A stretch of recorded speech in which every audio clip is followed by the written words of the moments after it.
Hello student, स्वागत है सबका आज के इस सेशन में। आज हम sequence and series class 11th की स्टार्ट करने वाले हैं। प्रीवियस एक्सरसाइज हमने रिलेशन एंड फंक्शन पढ़ा है, बहुत अच्छे से हर एक सवाल मैंने करवाया है। आज सीक्वेंस के बारे में पढ़ेंगे। सीक्वेंस देखो क्या होता है, सिंपल सी भाषा है। सीक्वेंस को बहुत आप आराम से समझ सकते हैं कि क्या एक सीक्वेंस होती है।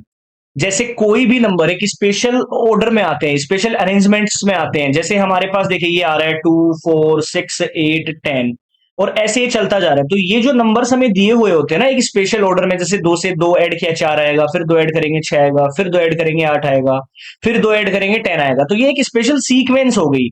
एक नंबर हमें क्या दे रखे हैं, सीक्वेंस में दे रखे हैं कि 2 के बाद 4 आ रहा है, 4 के बाद 6 आ रहा है, 6 के बाद 8 आ रहा है। सिंपल सा लैंग्वेज में समझ लो सीक्वेंस होती है। और सीरीज क्या होती है, अगर यही हमारे पास सीक्वेंस किस में आ जाए, समेशन में आ जाए, 2 + 4 + 6 + 8 + 10 इसको बोल देते हैं बस सीरीज। तो यही बेसिक सा डिफरेंस होता है एक सीक्वेंस में और एक सीरीज में। ठीक है, चलो बहुत बढ़िया। अब सवाल समझो, बहुत इजी है। 8.1 हमारे पास, write the first 5 terms of each of the sequence in exercise 1 to 6 whose nth terms are. अब देखो सवाल नंबर 1 को ध्यान से समझिएगा। एन nth टर्म दे रखा है n+2 और पहले 5 टर्म निकालने हैं। भाई देखो कोई भी सीक्वेंस होती है, जैसे ये है 2 4 6 8 10, इसका ये क्या होता है, पहला टर्म है यानी कि A1, ये दूसरा टर्म होता है। जितने भी नंबर होते हैं ना वो सारे टर्म होते हैं। ये चौथा टर्म होता है, ये पांचवा, ऐसे सारे टर्म चलते जाते हैं। तो A1 का मतलब क्या होता है कि n का मान 1 है। यहां पर सिंपल सी बात है, तो पहले n1 रख दीजिए, वो A1 आ जाएगा। हमें फर्स्ट 5 बताने हैं, मतलब हमें A1 बताना है, A2 और A5 तक बताना है। तो A1 में n का मान 1 हो गया, मतलब n की जगह 1 रख दीजिए जहां जहां n है।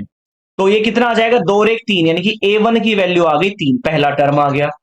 A2 मेरे पास कितना आएगा, देखो ध्यान से, यानी कि n का मान 2 रख दो, 2 इंटू में 2 + 2। इसी सवाल में हम n का मान 2 रख रहे हैं, तो 2 इंटू में कितना आ जाएगा 4। तो A2 हमारे पास आ गया 8। A3 कैसे आएगा, इसी में n का मान 3 रख दो, तो यानी कि 3 3 प्लस में 2, यानी कि 3 गुणा में 5, ये आ जाएगा 15। A4 कैसे आएगा, इसी में n का मान 4 रख दीजिए, तो 4 + 2, यानी कि 4 गुणा 4 और 2 6, यानी कि 6 चौके 24, ये A4 आ गया। और अंतिम हमारा है A5, यानी n की जगह 5 रख दीजिए। बस सिंपल सा लॉजिकल चीजें हैं।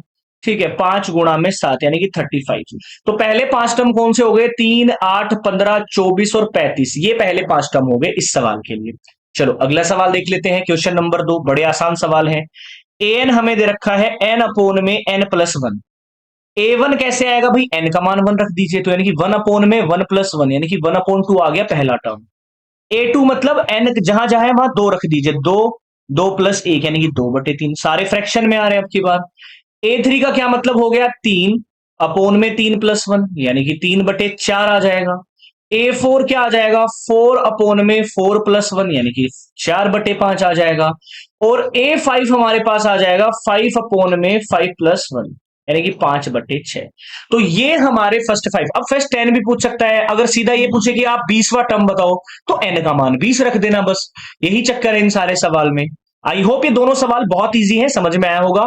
8.2 इंपॉर्टेंट एक्सरसाइज है, वहां पर हम पढ़ेंगे सम कैसे निकालते हैं, nth टर्म कैसे निकालते हैं, अर्थमेटिक मीन क्या होता है, ज्योमेट्रिक मीन क्या होता है, सारी चीजें हम नेक्स्ट एक्सरसाइज में पढ़ने वाले हैं।